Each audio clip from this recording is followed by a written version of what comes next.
अनु जी, ये मेरी नई किताब है परवास के दोहे, और मैं चाहता हूँ कि आपकी मधुर वाणी में आप इनको गाएं और सबको सुनाएं। बहुत बहुत शुक्रिया प्रदीप लालजानी जी। और आपका तो तखल्लुस ही परवाज़ है सर। बस परवाज़ मतलब एक बहुत खूबसूरत उड़ान। जी जी जी बिल्कुल। तो ये जो दोहे आपने इसमें लिखे हैं, कुछ मैंने उसमें चुने भी हैं, मैं आपको वो सुनाता हूँ। Please sir. मीठी वाणी बोल के मुख में अमृत घोल, मीठी वाणी बोल के मुख में अमृत घोल, चांदी सोने से अधिक इन वचनों का मोल हो, चांदी सोने से अधिक इन वचनों का मोल। आप इसको थोड़ा समझाएं लोगों को कि इसका अर्थ क्या है। अर्थ ये कि वाणी जो है वो किसी दौलत से आप उसको तोल नहीं सकते, और अगर आप मीठी वाणी से सोने चांदी की तो बात ही छोड़िए, पूरा संसार जीत सकते हैं। बहुत अच्छी बात। दूसरा दोहा है, दर्पण है ये आत्मा मत चढ़ने दे धूल, दर्पण है ये आत्मा मत चढ़ने दे धूल, देखो असली रूप को समझो अपनी भूल, देखो असली रूप को समझो अपनी भूल। कुछ इस पर बोले। ये आत्मा जो है वो एक दर्पण के समान है। अगर हम कोई भी कार्य आत्मा से पूछ के करें या आत्मा के आईने में देख के करेंगे तो हमसे कभी भी कोई भूल नहीं होगी।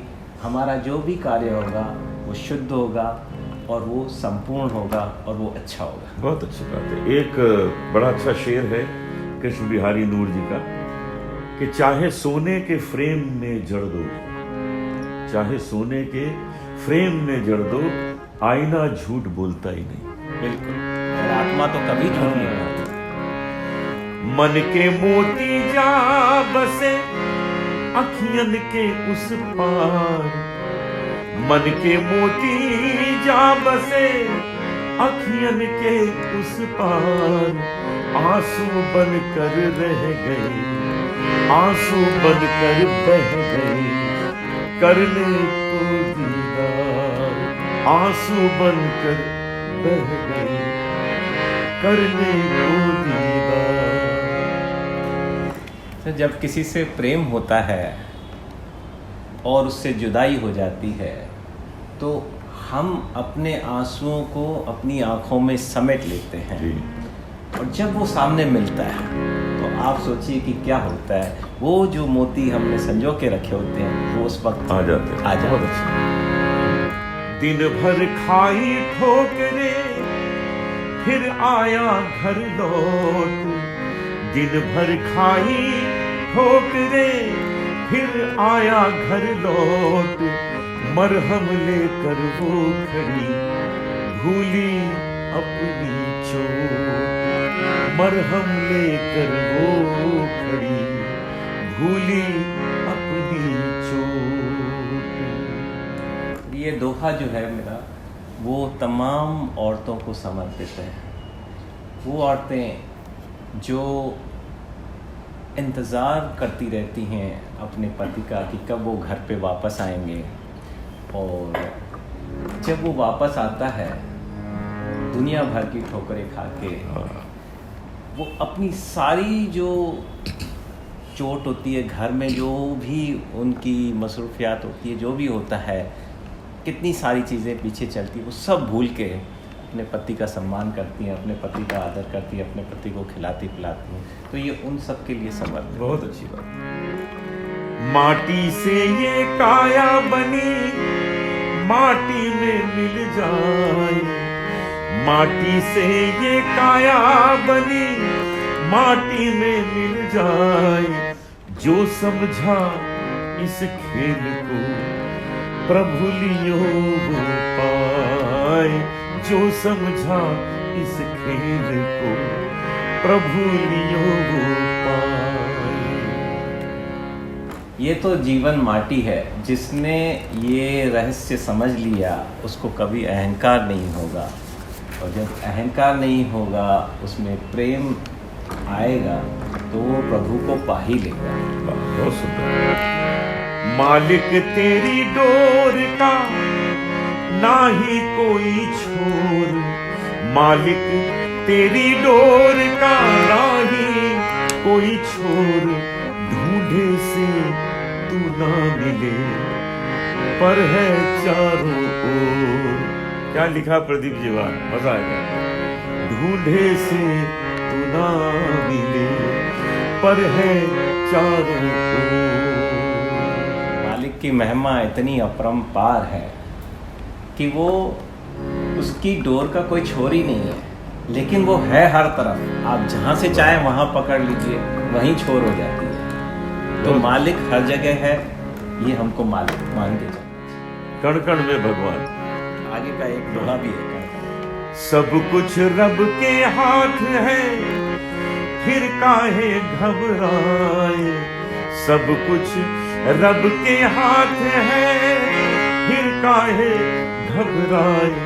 मन में ये विश्वास रख, मन चाहा हो जाए। मन में ये विश्वास रख, मन चाहा हो जाए।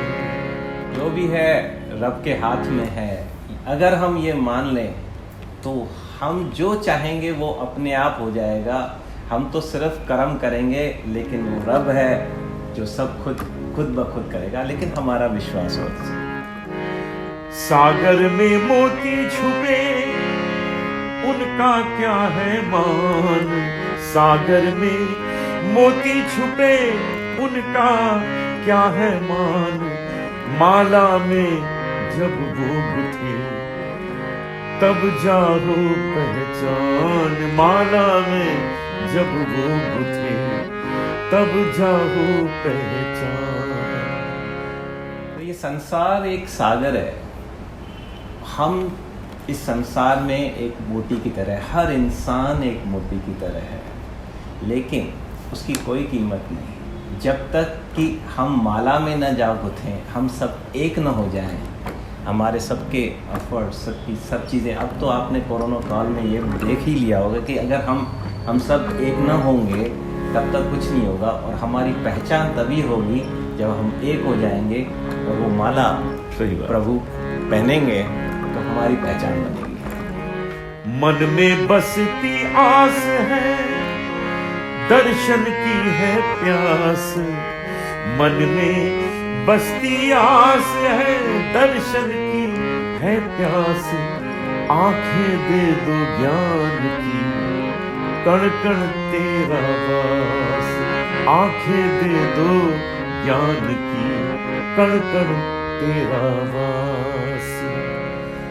ये गुरुओं को समर्पित है और प्रभु को समर्पित है कि कण कण में प्रभु का वास है, लेकिन हम देख नहीं पाते हैं। देख तब पाएंगे जब हमको ज्ञान के चक्षु मिलेंगे, हमको ज्ञान आएगा, तभी हम प्रभु को देख पाएंगे और हर जगह देख पाएंगे। हर कण कण में प्रभु हैं, लेकिन हमें ज्ञान की आंखें होनी चाहिए। माया हो या रूप हो, मत कर तू अभिमान। माया हो या रूप हो, मत कर तू अभिमान। क्षण भर में घर छोड़ दे, दो पल के मेहमान। क्षण भर में घर छोड़ दे, दो पल के मेहमान। सर ये आप एक्सप्लेन करो। हाँ। अभिमान जो है वो इस जीवन को यूं समझिए कि काल कोठरी बना देता है। ये जो चल रहा है शरीर, इसके अंदर कौन है, वो चिप क्या है जो चला रही है। आप मोबाइल फोन में से वो चिप निकाल दीजिए, खत्म हो गई बात। तो वही जो है वो ईश्वर है जो इसको चला रहा है। और हम लोग ये माया के चक्कर में फंसे हुए हैं, लेकिन पता नहीं है कि 2 पल का ही मेहमान है। इसलिए हमेशा अभिमान से दूर रहिए, अपने को कहते हैं ना ग्राउंड से जुड़ा हुआ करिए। कुछ आप भी इसके बारे में बताएं। तो हम क्या होता है कि माया भगवान ने दी है, रूप भगवान ने दिया है, ऊपर वाले ने दिया है, तो हमको एक अभिमान हो जाता है। लेकिन हमें ये नहीं पता चलता कि ये 2 क्षण के मेहमान हैं। आज ही माया जा सकती है, आज ही रूप जा सकता है, उसमें कोई देर नहीं लगती। तो उनके ऊपर अभिमान नहीं करें, उनका सदुपयोग करें, तभी आपको जग में हमेशा हमेशा के लिए एक मान मिलेगा। तो आपने ये 10 दोहे जो प्रदीप लालजानी जी, इनका तखल्लुस है परवाज़, इन्होंने लिखे हैं और मैंने प्रयास किया आपके सामने प्रस्तुत करूं। उन्होंने बड़ा अच्छा उसका विवरण भी कर दिया। इन्हें सुनिए और इसके बाद हम फिर एक इसी तरह की महफिल करके आपके सामने 10 दोहे और प्रस्तुत करेंगे। इनका आनंद लीजिए। धन्यवाद प्रदीप जी। बहुत बहुत शुक्रिया अनूप जी, आपकी मधुर आवाज़ में आज मैं मतलब सुन रहा हूँ तो मुझे लगता है कि दोहों में एक जान आ गई। बिल्कुल है, सुंदर जान है इसमें ऑलरेडी, और आपने बिल्कुल लोगों तक पहुँचाया है, इसके लिए बहुत बहुत शुक्रगुजार हूँ।